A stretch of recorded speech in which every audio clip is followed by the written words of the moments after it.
Boa noite! Começa agora o IF Repórter Especial Modal Ferroviário.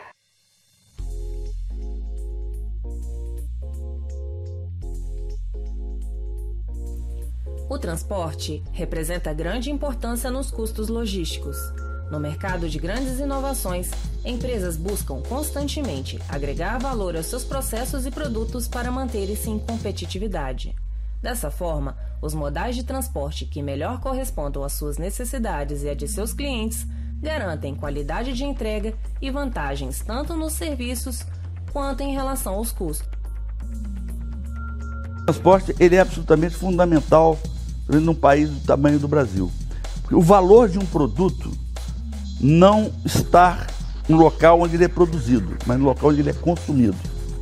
Então, se você tiver uma mina de diamante no interior da Amazônia e foi inacessível para qualquer pessoa chegar lá, o que vale esse diamante? Zero. Porque o consumidor não consegue chegar perto do produto e vice-versa, né? Então, o transporte é que gera valor nos produtos. O programa de hoje vai abordar as características do modal ferroviário. Esse tipo de transporte surgiu com a Revolução Industrial entre os séculos XVIII e XIX e foi considerado um dos maiores inventos da época. É caracterizado pelo atendimento a longas distâncias e grandes quantidades de carga. Conheça agora o início de sua trajetória.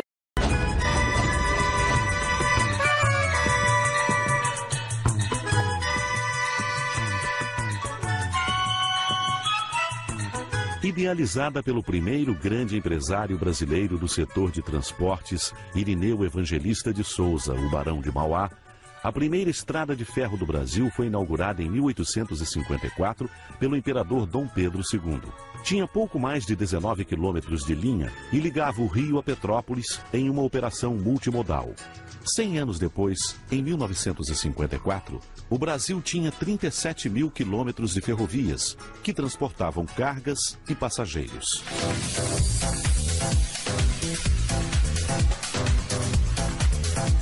Em 1957, com a criação da Rede Ferroviária Federal S.A., a União encampou as ferrovias então existentes, controladas basicamente pelo capital privado, por meio de concessões do poder público. Em 1992, ante a necessidade de reativar o setor, sem gerar mais pressões sobre as finanças públicas, buscou-se novamente o caminho de conceder à iniciativa privada a exploração do serviço. O programa teve início em 1996. Atualmente, a malha ferroviária nacional tem extensão de quase 30 mil quilômetros, dos quais 28 mil administrados por 12 concessionárias privadas. A perspectiva de retomada do crescimento do país, com o aumento do fluxo de produtos para exportação, exigem cada vez mais um transporte ferroviário seguro, moderno, de alta eficiência e de baixo custo, e que também opere de forma integrada entre si e com outros modais de transporte, como as rodovias e os portos. Segundo o Ministério dos Transportes, a estimativa de crescimento para as ferrovias é de 36% até 2025. Nos últimos 13 anos, foram investidos 24 bilhões de reais no setor. E hoje, os trens transportam 471 milhões de toneladas por ano. Vejam com a Anália Carneiro as empresas e cargas mais envolvidas com as ferrovias brasileiras. Segundo pesquisa realizada pela Confederação Nacional dos Transportes sobre as ferrovias em 2015, os principais clientes das ferrovias em 2014 foram os ramos da agricultura e pecuária, a indústria de transformação e indústria extrativista. No período de 2011 a 2014, as principais mercadorias transportadas pelas ferrovias foram o minério de ferro, com 76% do total de toneladas, seguido pela soja, milho, além de açúcar, carvão mineral, óleo diesel e celulose. A bauxita e os produtos siderúrgicos tiveram queda significativa, dada a diminuição das exportações devido ao aumento da energia elétrica no país e a concorrência chinesa no mercado mundial. A maior parte dos clientes começou a utilizar as ferrovias nos últimos 20 anos, período posterior às atuais concessões em 96. A movimentação de cargas aumentou 86%, passando de 253 milhões para 471 milhões por ano. Voltamos ao estúdio. Em termos de globalização, ninguém discorda que o crescimento do modal ferroviário é de extrema importância para a logística brasileira. Acompanhe agora com Luciana Correia suas principais vantagens. Boa noite, Tainá. Boa noite, Maria. Escoar a carga por trilhos é sinônimo de queda nos custos e maior produtividade, eficiência nos trilhos, lucro no bolso.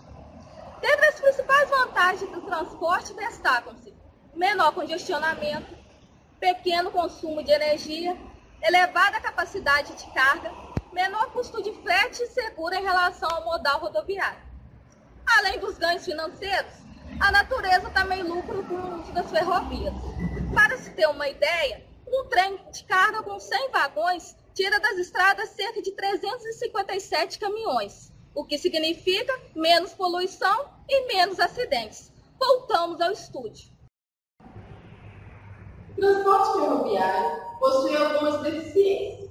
Entre elas estão a incapacidade de percorrer superfícies acidentadas e o fato de não poder conduzir mercadorias até os centros consumidores. Isso porque seguem sempre um caminho definido, os trilhos. Confira agora com Vitor Gomes as desvantagens e principais entraves deste modal. Bom, uma boa noite a todos. Obrigado, meninas, pela oportunidade de estar participando do programa. Se formos para analisar, praticamente todos os meios de transporte, seja de cargas ou de pessoas, têm suas desvantagens. Mas no caso do modal ferroviário, a gente pode notar umas desvantagens grosseiras, assim podemos dizer, né? Bom, o primeiro é a qualidade da infraestrutura, né, disponível, que é um fator um pouco precário no Brasil, né? Porque são poucas as linhas em funcionamento e é um custo muito elevado para a ampliação da mesma. O modal ferroviário depende muito dos outros modais, como por exemplo, às vezes a mercadoria, vamos supor o minério, né, que é um dos mais transportados, ele sai de um determinado ponto, vai para outro, mas o outro ponto não quer dizer que seja o destino final dele. Lá no outro ponto ele vai precisar talvez de um transporte de um navio, de um caminhão, até chegar em determinado lugar. Por fim, eu gostaria de ressaltar algumas outras vantagens, e uma delas são os horários rígidos das ferrovias, porque é um meio de transporte muito pouco visado, e geralmente são aquelas mesmas empresas que transportam suas cargas, e no caso do Brasil não existem muitas pessoas, muito transporte de pessoas, né? E uma outra delas são as rotas fixas e inflexíveis. A ferrovia, o vagão vai transportar sempre naquele lugar, sempre daquele jeito. E essas desvantagens eu creio que sejam sim cotidianas, né? Acontecem com frequência e que a gente pode notar com mais ênfase. Bom, eu fico por aqui e volto com vocês, meninas. Obrigado e até mais. Com cerca de 21% da produção de carga do país, a malha ferroviária nacional ainda apresenta uma densidade extremamente baixa, em face do seu potencial de utilização. O Brasil ocupa a 10ª posição de extensão de trilhos, ficando atrás de países como Índia e Argentina. Vejam o gráfico. Os Estados Unidos se destacam com a maior quilometragem de infraestrutura por quilômetro quadrado de área terrestre. Na Rússia, cerca de 80% das cargas viajam de trem. Reforça o CSP a importância da conclusão de novos projetos ferroviários para o desenvolvimento do Brasil e o aumento da sua competitividade em face dos demais mercados. É hora do Minuto Notícia.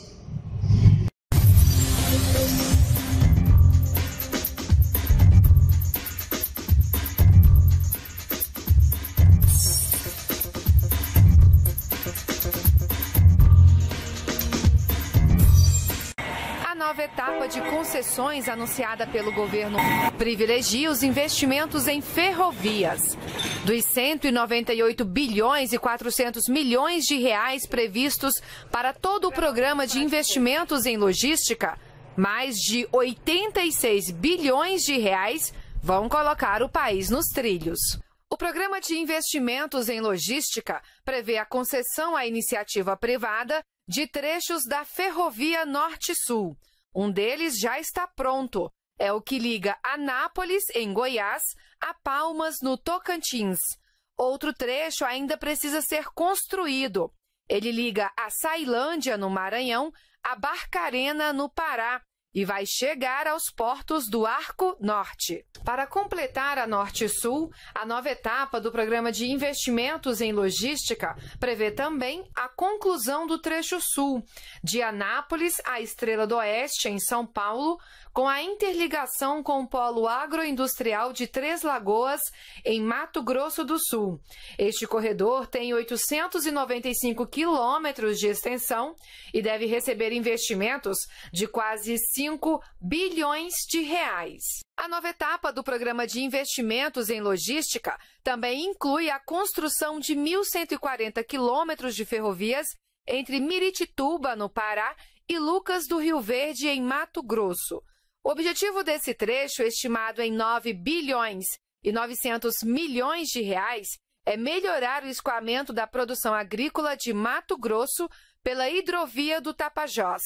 Já para integrar o Porto do Rio de Janeiro aos portos de Tubarão e Vitória, no Espírito Santo, devem ser construídos 572 quilômetros de ferrovias, a um custo estimado em 7 bilhões e 800 milhões de reais.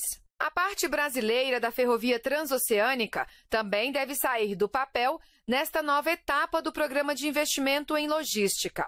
O projeto, que será construído em parceria com China e Peru, vai ligar o Oceano Atlântico ao Pacífico e oferecer um caminho mais curto para o mercado asiático.